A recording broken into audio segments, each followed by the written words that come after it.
আমি যখন স্কুলে যাই তখন দেখি ও আমার পিছে পিছে আসে, পর আমার গায়ে অনেকবার হাত দিতে চায়। রামুতে ইভটিজিং এর বিরুদ্ধে প্রতিবাদ করায় হামলা ও ভাঙচুরের অভিযোগ উঠেছে। শনিবার বেলা 2টায় উপজেলার কচ্ছপিয়া ইউনিয়নের ফাঁকটিকাটা এলাকায় এই ঘটনা ঘটে। ভুক্তভোগী পরিবার জানায়, দীর্ঘদিন যাবৎ স্কুলে যাওয়া আসার পথে সপ্তম শ্রেণীর ছাত্রী নুরাকে প্রতিনিয়ত উত্ত্যক্ত করে আসছিলেন একই এলাকার তৌহিদুল ইসলাম। আমি যখন স্কুলে যাই তখন দেখি ও আমার পিছে পিছে আসে, তারপর মাঝে মাঝে আমাকে রাস্তার মধ্যে অনেক ডাকাডাকি করে, তারপর আমার গায়ে অনেকবার হাত দিতে চায়।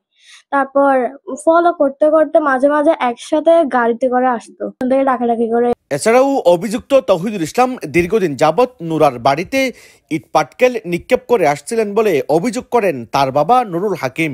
মাইয়া স্কুলে যাবে মাঝে মানে এদারানোর টিকারি বা প্রথম মাঝে দড়ি এনে মনে করো কি নাম হয় উস্কানি লোক বা হয় কি নাম হয় আজকে বিচার দেগই হাই হইয়ে বলে হই বিচার দেগই এদারানোর ইম বেকিন ঘরার দে আর বাইয়ে আর বাইয়ের বো এ তহিদ দিতারে আজ যে ঘটনা আল্লাহ বলে এত এই ঘটনা নইয়ে তোলে ফার আঘাত গজে ঠেঙাত আঘাত গজে আতাত আঘাত গজে মাথাত আঘাত গজে আয় অনরাতি এনেকা নাই প্রশাসনতে আয় এখানে বিশ্বাস চাই, আমরা সুস্থ বিশ্বাস চাই। স্কুল পড়ুয়া নুরাকে উত্ত্যক্ত করার প্রতিবাদ করাই সপরিবারে নুরার পরিবারকে মারধর ও হামলা করেছেন বলে অভিযোগ করেন নুরার ভাই মোহাম্মদ সায়েম।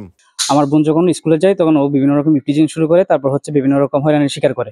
এরপর হচ্ছে যখন আমরা সমাজের মধ্যে প্রতিবাদমূলক একটা আওয়াজ তুলি, সে কারণে ও আমাদের বাসায় বিভিন্ন রকম হামলা চালায়। তো রাত যখন 2টা বাজে ওর সে তাণ্ডবটা শুরু হয়। তো যখন আবার প্রতিবাদ করে সে আমাদের সাথে এই কালকের যে ঘটনা এটা নিয়ে হঠাৎ মারতে আসে আমার আব্বুকে। হঠাৎ ওর ফ্যামিলি ওরা তৌহিদ, তারপর হচ্ছে সাইফুল বাবু, তারপর হচ্ছে ওর আম্মু মালেকা, তারপর ওর ছোট ওর যেটা একটা বোন আছে ও এমনি বাইরে দাঁড়া ছিল। ওরা সবাই অতর্কিত হামলা করে। আমার পরিবার টোটালি মানে নিরাপত্তাহীন কাছে এবং পুলিশ প্রশাসনের কাছে আমি একটা সুষ্ঠু বিচার চাচ্ছি। তারপর হচ্ছে আমি নিরাপত্তা চাচ্ছি আমার ফ্যামিলির জন্য।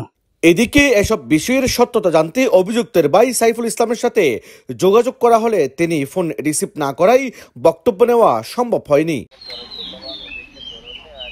News desk, TTN, Cox's Bazar.